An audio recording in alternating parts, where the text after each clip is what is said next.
বিসমিল্লাহির রহমানির রহিম নাহমাদুহু ওয়া নুসাল্লি আলা রাসূলিল কারীম।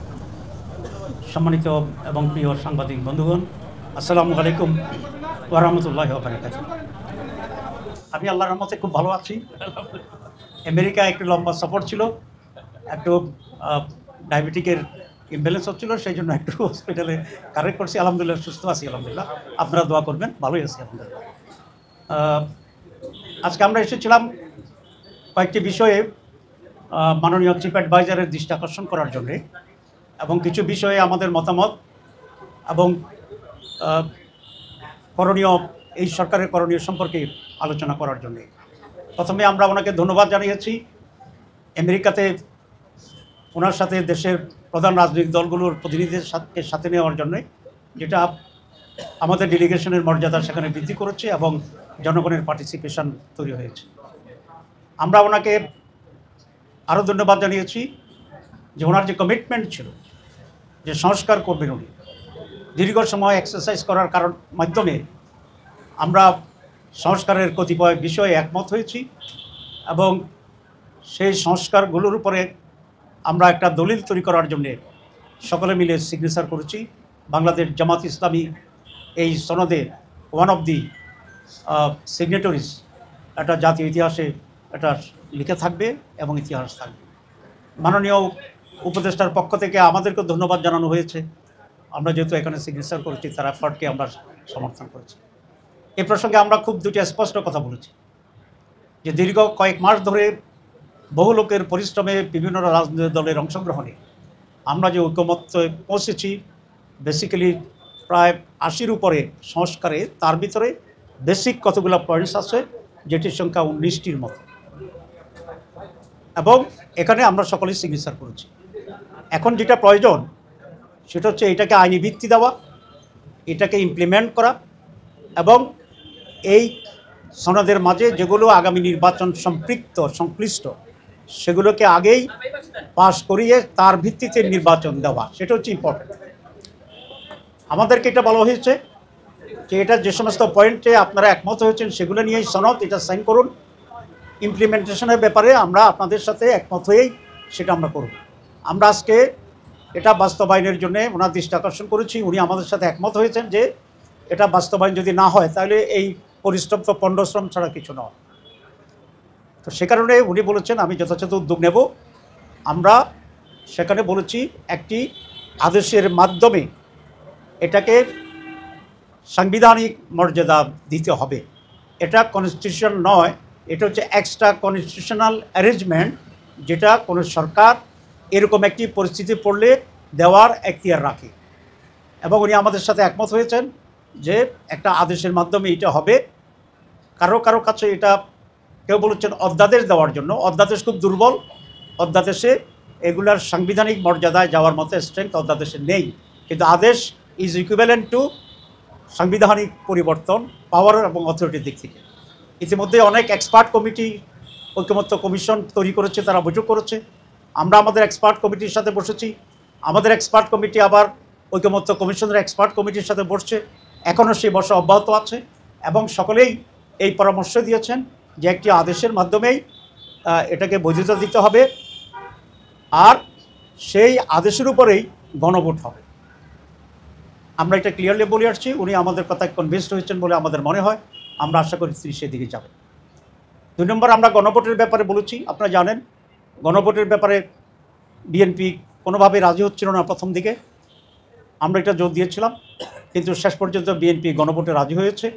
আমরা বিএনপিকে ধন্যবাদ জানাই। এখন তারপরেও তারা একটা জটিলতা তৈরি করার চেষ্টা করছে, সেটা হচ্ছে গণভোট এবং জাতীয় নির্বাচন একদিনই হইতে হবে। দুটো একেবারে আলাদা জিনিস। একটা হচ্ছে জাতীয় নির্বাচনে জনপ্রতিনিধিরা নির্বাচিত হয়ে দেশে কারা সরকার চালাবে সেটার সিদ্ধান্ত হবে, আর গণভোট হচ্ছে আমাদের কতগুলো রিফর্মস, সংস্কার, যেগুলো কিভাবে সরকার পরিচালনা হবে, কিভাবে নির্বাচন সুষ্ঠু হবে, কিভাবে প্রধানমন্ত্রীর ক্ষমতা থাকবে, এসব মৌলিক বিষয়। এটার সাথে এটার কোনো রিলেশন নাই। সেই জন্য আমরা বলেছি গণভোটের মাধ্যমে রিফর্মস কমিটি আলাদাভাবে এটাকে পাস করতে হবে। জনগণ যদি চায় রেফারেন্ডামে, জনগণ যদি হ্যাঁ বলে পাস হয়ে গেল, জনগণ যদি না বলে পাস হবে না, কারণ এটা জনগণই সর্বোচ্চ ক্ষমতার মানে। আর যদি জনগণ হ্যাঁ বলে তাহলে সেটার ভিত্তিতেই নির্বাচনের সাথে সম্পৃক্ততা আছে। যেমন আপার হাউস, তো আপার হাউস ইলেকশন হবে। এখন যারা বলছেন একসাথে হবে, তাহলে আপার হাউস ইলেকশন কখন হবে?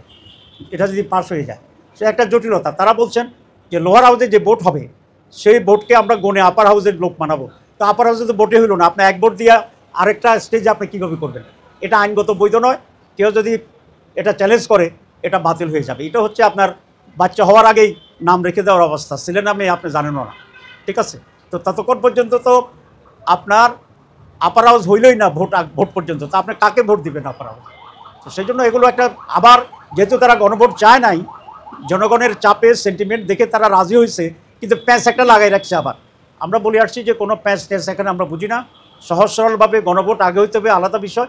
এটা যদি হয় এর ভিত্তিতে নির্বাচন, এটা যদি না হয় এটা মাইনাস করে নির্বাচন, খুব সোজা জিনিস। এখন প্রশ্ন তুলেছে তারা যে সময় আছে কিনা। সময় আছে, আপনারা জানেন 2টা গণভোট হয়েছে বাংলাদেশে, 3টা হয়েছে। এর মধ্যে একটা হয়েছে 21 দিনের ব্যবধানে, একটা হচ্ছে 70 দিনের ব্যবধানে। আমরা বলেছি নভেম্বরের লাস্টে গণভোট করেন, প্রায় 1 মাসের বেশি সময় আছে। তারপরে আরও 2.5 মাস থাকবে জাতীয় নির্বাচনের জন্য। সুতরাং এখানে সময়ের কোনো সমস্যা নয়। প্রশ্ন তোলা হয়েছে অনেক খরচ হবে না, অনেক খরচ হবে না। কারণ আমরা যে বাক্স কিনবো 2টা নির্বাচনের জন্য কিনবো, আমরা যে মেশিনারিজ কিনবো সব 2টার জন্য কিনবো। এখানে শুধু কালি, ছোট একটা কাগজ আর যাতায়াত ভাড়া, এই কয়েকটি হবে। তো জাতীয় স্বার্থের জন্য যেভাবে কোটি কোটি টাকা আমরা নির্বাচন করি, কেউ যদি এটা বলে যে নির্বাচন দরকার নাই কারণ এখানে প্রায় 1000 কোটি টাকা খরচ হয়, তো এটা কি যুক্তিগ্রাহ্য হবে? হবে না। তো দেশের কল্যাণের জন্যে কিছু টাকা খরচ করে একটি সুস্থতার সাথে যদি আমরা জাতীয় নির্বাচনে যেতে পারি, তাহলে এটাই সবচেয়ে উত্তম। মানুষ বুঝলো যে সে কৃষির উপর ভোট দিচ্ছে, কোনটা কোনটা রিফর্মস হলো, কোনটা হলো না। এই জন্যে 3 নম্বর প্রশ্ন জটিলতা তৈরি করছে যে পয়েন্টস অফ ডিসেন্ট, যেটা হচ্ছে নোট অফ ডিসেন্স, যেটা তো নোট অফ ডিসেন্স বা পয়েন্ট অফ ডিসেন্ট যেটা আছে, এটা রেফারেন্ডার কোনো সাবজেক্ট হইতে পারে না। যেমন আমরা 31টি দল আলোচনা করেছি, 29টি আমরা একমত হয়েছি, সেটাই তো সিদ্ধান্ত হয়েছে। 2 দল বলছে আমরা মানি না, তাহলে সিদ্ধান্ত তো হয়েছে একটা, আপনার সিদ্ধান্তের সাথে দ্বিমত, এটাই তো নোট অফ ডিসেন্ট। তো যেটার সিদ্ধান্ত এটার উপরে রেফারেন্ডাম হবে। একটা দল মানি না, 2টা দল মানি না, এটার উপর তো রেফারেন্ডাম হতে পারে না। তাহলে 31টা দলের 31টা নোট অফ ডিসেন্ট আছে, তো সেগুলো কি ওইভাবে হবে? সেটা হতে পারে না। সুতরাং এগুলো একটা জটিলতা তৈরির একটা প্রক্রিয়া।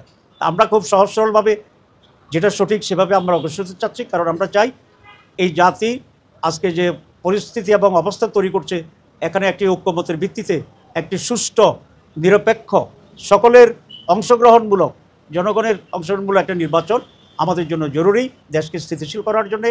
এই জন্য কোনো ধরনের জটিলতা তৈরি না করে আমরা সবাই মিলে যেন ফেব্রুয়ারিতে একটা আনন্দময় নির্বাচনে যেতে পারি, সেইভাবেই আচরণের জন্যই আমি সকল রাজনৈতিক দলের প্রতি আমি আহ্বান জানাচ্ছি। আমরা 3 নম্বর যে অংশটি আমরা বলেছি সেটা হচ্ছে, আপনারা জানেন ইলেকশন কমিশনে, সচিবালয়ে, পুলিশ প্রশাসনে আজকে সেখানে প্রায় 70-80% অফিসারেই একটি দলের আনুগত্য করছে, তাদের মাধ্যমে এটা হচ্ছে। আমরা গেলে তারা বলে যে প্রচণ্ড চাপ। তো চাপ কোত্থেকে? একটি দল থেকে আসছে তারা বলেছে। এবং পুলিশে একই অবস্থা আছে। তারপরে আপনার আজকে আমি বলেছিলাম যে আমাদের ওই যে প্রসিকিউটর যারা হয় ওখানে পিপিএপি 80% হচ্ছে একটি বিশেষ দলের। অবশ্য ওনাদের কেউ বলেছেন যে না, এটা 80 না 65, তো 65ও যদি হয় তো তাহলে তো অনেক বেশি হয়ে গেল। একটা দল 65 আর বাংলাদেশ 35, সারা বাংলাদেশ। তো এই যে ইমব্যালেন্সটা হয়ে আছে, আমরা বলেছি আপনি কেয়ারটেকার গভর্নমেন্টের মতো আছেন, নিরপেক্ষ সরকার, আপনি এটাকে লেভেল প্লেইং ফিল্ড করেন, সকলের জন্য সমতল ভূমি তৈরি করেন, এবং নির্বাচনের আগে আপনি যেখানে যেখানে রদবদল করা দরকার আপনি রদবদল করেন। এবং সেক্ষেত্রে উনি আমাদেরকে বলেছে উনি নিজে তত্ত্বাবধান করবেন এবং লটারি সিস্টেমে উনি পোস্টিং ঠিক করবেন। তো আমরা বলেছি আমাদের কোনো আপত্তি নেই, আপনি লটারি টানেন দেন, তবে লটারির পিছনে যেন কোনো একটা ভূত সেখানে দাঁড়াইয়া না থাকে, এটা দেখতে হবে। ঠিক আছে? তো আমরা বলেছি যে লেভেল প্লেইং ফিল্ডের জন্য প্রশাসনকে রদবদল করতে হবে, এবং সেটা যদি উনি লটারি সিস্টেমে করেন এটার সাথে আমরা একমত হয়েছি।